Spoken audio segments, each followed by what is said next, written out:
حج کے حوالے سے معلوم ہونا چاہیے کہ اسلام کا پانچواں بڑا رکن ہے، جس کے بارے میں اللہ فرماتا ہے قرآن کریم میں وَلِلَّهِ عَلَى النَّاسِ حِجُّ الْبَيْتِ مَنِ اسْتَطَاعَ إِلَيْهِ سَبِيلًا، اور لوگوں پر فرض ہے کہ اللہ کے گھر کا اس کے لیے حج کریں، اللہ کی خاطر، اللہ کے لیے خالص ہو کر اللہ کے گھر کا، بیت اللہ کا حج کریں۔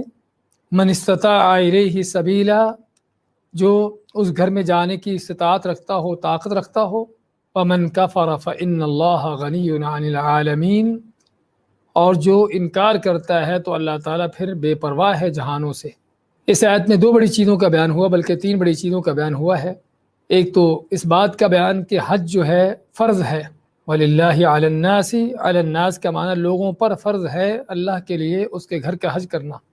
تو یہ فرض ہے، اسلام کے پانچوں ارکان میں سے پانچواں رکن ہے، اور جس کے بارے میں اللہ تعالیٰ کا فرمان ہے وَأَتِمُّوا الْحَجَّ وَالْعُمْرَةَ لِلَّهِ، اور حج اور عمرہ اللہ کے لیے مکمل کرو۔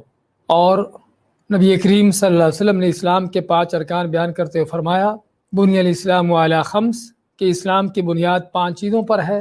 اور پانچ چیزیں کون سی ہیں؟ شہادت اللہ الہ الا اللہ وان محمد رسول اللہ، ایک اللہ کی وحدانیت کی، اس کی توحید کا، اس کا اعلان کرنا، اس کا اقرار کرنا، اس کی گواہی دینا، اور رسول کریم صلی اللہ علیہ وسلم کے رسول ہونے کی گواہی دینا کہ محمد صلی اللہ علیہ وسلم اللہ کے رسول ہیں۔